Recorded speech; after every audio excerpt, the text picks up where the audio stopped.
Hello, Lorcana players. It is me, and we are looking at Emerald Sapphire.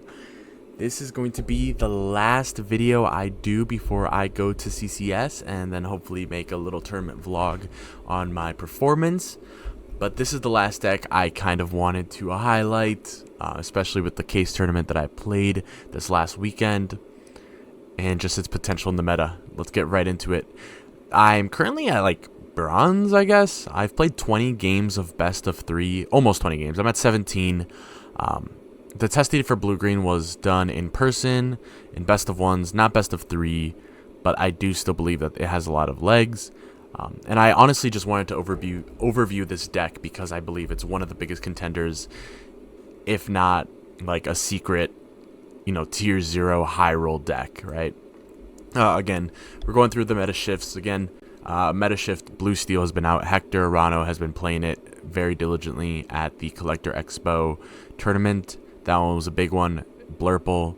We have the Genie. We have the Chernodogs coming. We have the meta shift into Purple Steel. We have Ruby Amethyst popping out. And then finally, we have the meta dominated by Purple Steel and Blurple that we have seen through multiple tournaments.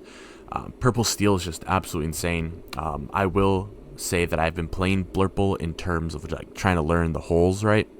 So playing Blurple and then playing into Purple Steel, it's super difficult. And then playing Purple Steel into Blurple, it is a lot easier.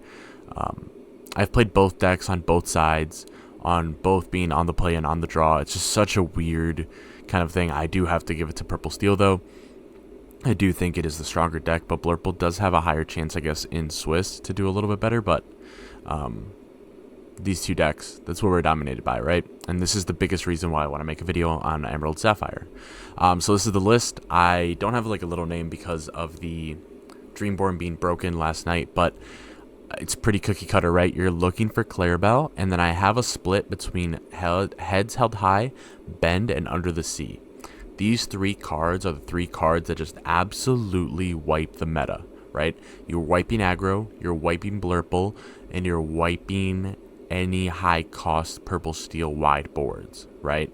And not allowing the draws to happen. The Baymax is kind of to get the Under the Sea. The Kita is actually for the mirror, and then obviously the Reckless Bounce package at the top so that they just can't have anything to stick. This is a super high roll deck in terms of getting to the Clara Bell. In terms of getting to 7 and being able to play either the Under the Sea or the Bend, it's not necessarily high roll. You have the Visions, you have the Sail, you have the Replacement, but getting to the Clara Bell is the hardest part of the deck. So why Hades, right? We're looking at super high end cards that are just so tanky. We have the Elsas, we have things like Dumbo that don't have a lot of counterplay because Elsa doesn't really kill it unless you're double stacking. So Hades is just a very important card to have to answer things that are just going to stay upright for most of the game that you just cannot afford to take out with challenges. Super important card. Why are we looking at this? This literally clears boards and boards of things. This clears a bunch of Genies for you without Heads Held High. Heads Held High clears everything in Purple Steel. Everything clears vanishes if you just have this. This combo is just totally broken. Under the Sea is such a good card, and the fact that blue-green can abuse both of these is just so underrated. We saw blue-green do phenomenal at, I believe it was 2 tournaments this last weekend. I think that it top cut it in one of them. I don't think it did in the other one, but they were both on stream and they both just absolutely destroyed their opponent. It was just crazy, right? It's just such a good combo, and I just don't think it's used enough. Again, Clara Bell, if Blurple is trying, specifically for Blurple, this exists for Purple Steel, right? Now for Blurple, they're literally accruing so many cards in hand that first of all, if they don't, it's likely that you can control the board with just this. If they are accruing cards, you then match that, get a bunch of cards to hand. They can't necessarily dump because of their high cost, and you're also ramping at this point, right? So in reality, they're probably only going to dump 2 characters, maybe 3 if they have 1-drops. But then post Clara Bell, you drop a Bend with a Vision to a Bend, and you just win. From right there, you have the entire game in your hands. Sure, they can top tech Finders or a Genie, but the thing is, the cards are so high cost that reaccruing those cards is just going to take so much time. Bend to My Will is just something that just absolutely abuses their engine. In Clara Bell. Clara Bell and Bend are just absolutely abusive to that engine. These cards are just absolutely abusive to the purple steel engine. I just think that they are blue green is like the biggest sleeper contender to destroy in the meta. And in like super high aggro matchups, obviously you're going to be at a disadvantage. But again, it's kind of just like hitting the beat prep. Like if you sneak in the characters here and there, eventually you have enough to sing together and under the sea, and you don't necessarily lose the aggro matchup.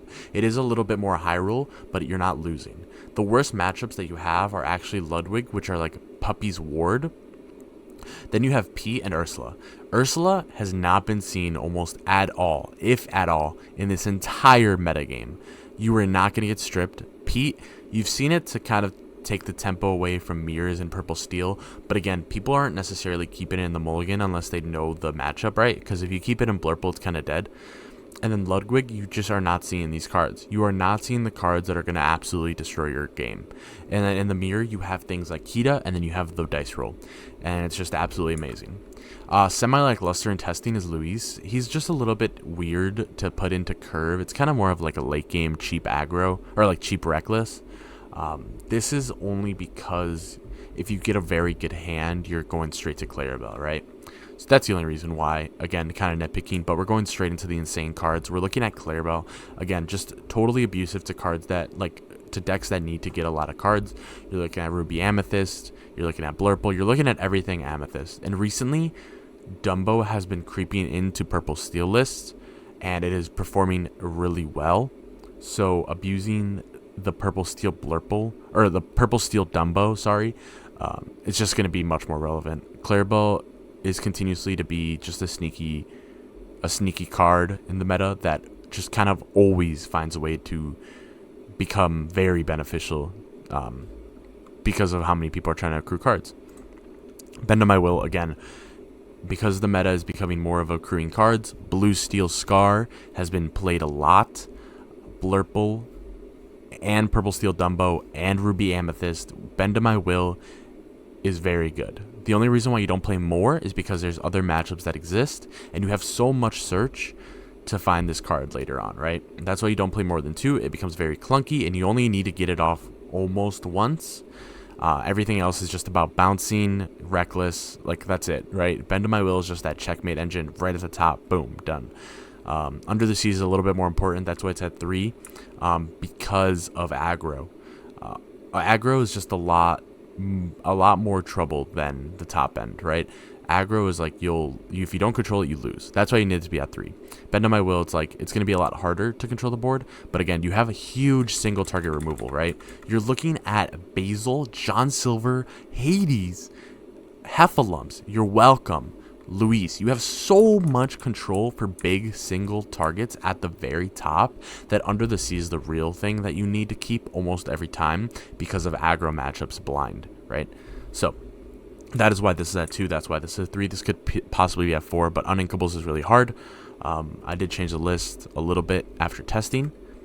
This is basically the curve, right? This is the high roll curve. This is what you want on the draw. This is what you want on the play. So there's actually like a little bit of math to the TPO and the sale in terms of dice roll abuse. I think that blue is the color to play if you're looking to win. I think that there is a way to abuse that blue. Obviously, Emerald Amethyst has been doing very well for me in terms of abusing things like Clara Bell, Merfolk's, a lower end kind of dump. So I do think that there is a little bit of potential for my Emerald Amethyst to continue through this weekend. But yeah, this is just performing really well. Again, this is the best build to cultivate further. I ended up dropping the Baymax. Scrooge is just a very good kind of pivotal moment in the game. But Kita is necessary for the mirror because if this list becomes popular and it is known to destroy the meta, it's just very important to have the Kita because you don't want to get stripped and you almost always want the You're Welcome to go off, right? Especially if you always have this Clara Bell, you can always go for the You're Welcome to Clara Bell and boom, you have board control. It's just crazy. I just bumped the Scrooge up. I think that is all the changes I made. I did drop Basil, but Basil is so crazy.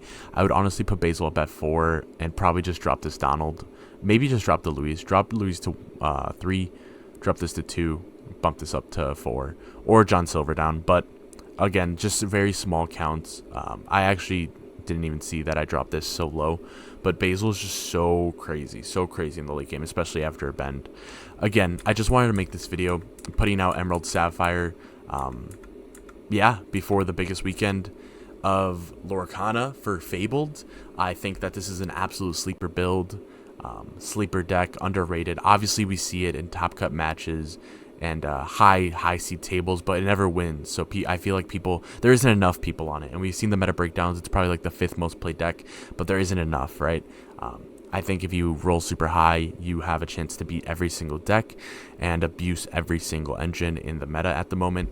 Emerald Sapphire always seemed niche, but I think it's going to overperform this weekend. I think that somebody out there is building this deck, hoping to hit all the purple steals and all the blurples he can think of, right? So yeah, thank you guys for tuning in, and probably either the second to last video or the last video before CCS. Thank you.